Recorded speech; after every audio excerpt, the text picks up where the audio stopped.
Today we're going old school. We're taking it back to the 1980s. This is a Bausch & Lomb Discoverer, and it's a vintage spotting scope that I picked up on eBay, similar to one that I first used when I was learning to shoot.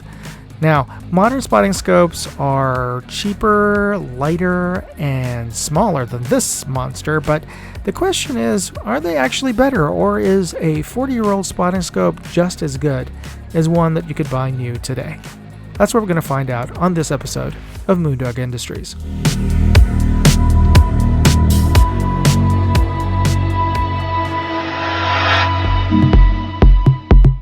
Now, as I mentioned, I bought the scope used, so this won't be an unboxing, but I'll let you know what I know about these scopes, and I am by no means an expert or a collector. So Bausch & Lomb, though they're best known for making contact lenses now, has a long history in making optics. In fact, they supplied the U.S. Army with a lot of the military optics used in planes and tanks during World War II. Back in the day, Bausch & Lomb was one of the top spotting scope brands in the U.S., and they've since sold their line to Bushnell. Like most scopes of this period, it has an all-metal tube construction of aluminum. The rear eyepiece has a rubberized coating around it, but no actual eye cup.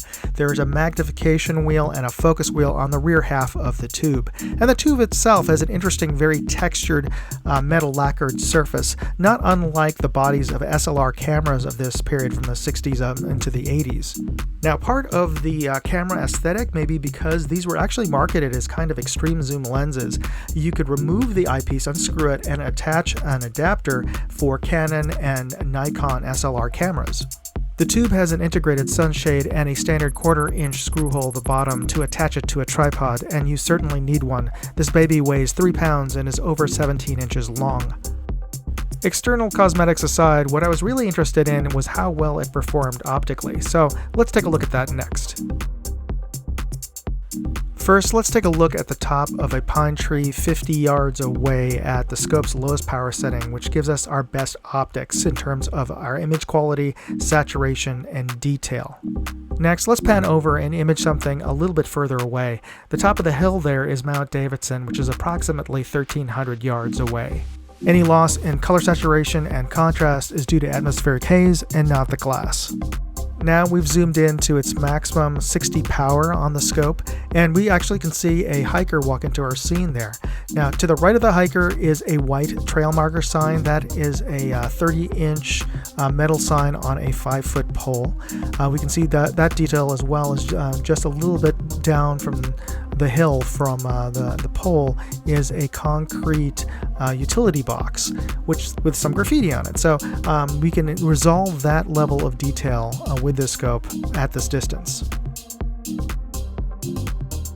Now, I've panned over to this rocky slope about 700 yards away where some workmen are constructing some erosion control netting, and we can see the level of detail that we can resolve with the scope at this distance.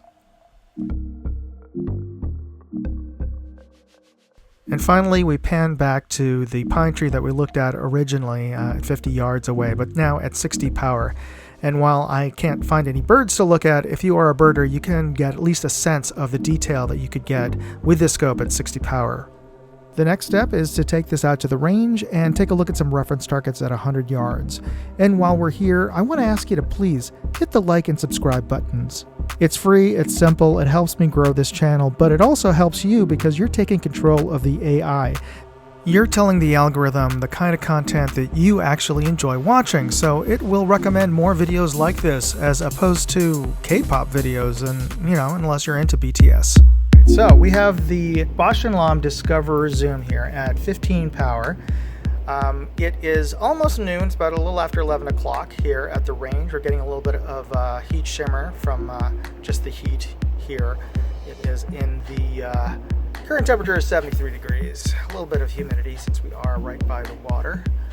And let us bump up from 15 power up to... See, most of the comparable scopes, the compact scopes I've been measuring, were about 35 to 40 power. So let's just bring this up to 40 power and see. We could compare other scopes to this at 40 power. we are getting a little bit of chromatic aberrations showing up on the edge of the white there.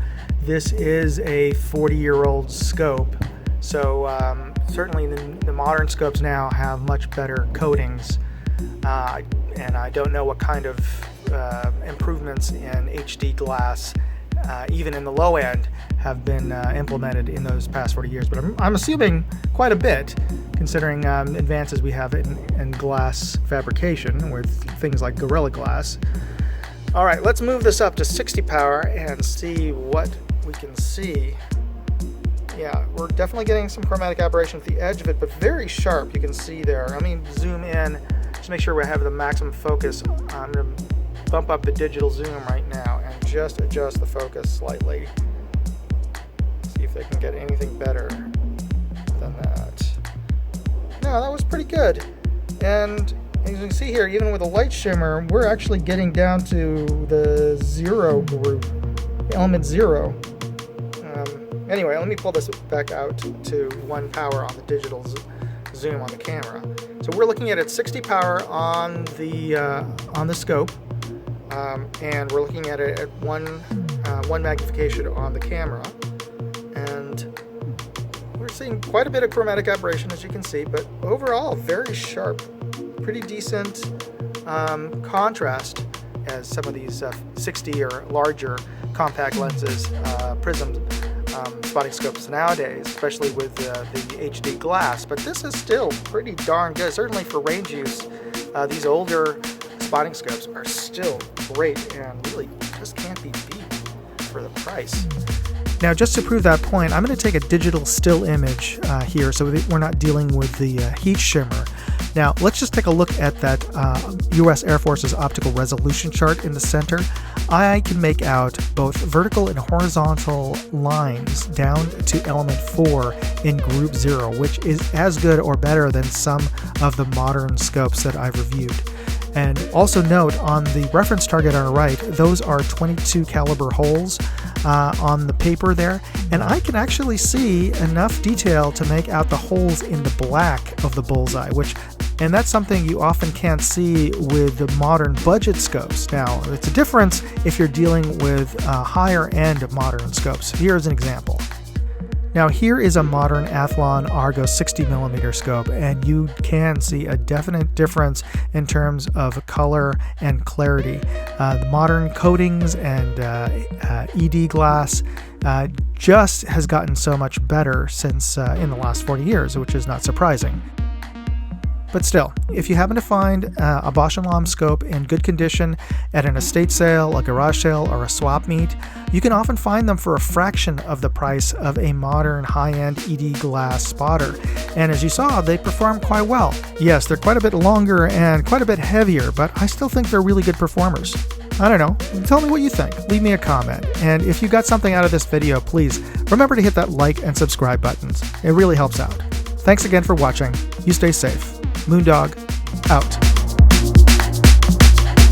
Hey, if you enjoyed this video, please share it on forums, Facebook, Reddit, TikTok, Instagram, Twitter, MeWe, whatever social media you're on. And if you want to see all of my videos, check out moondogindustries.com.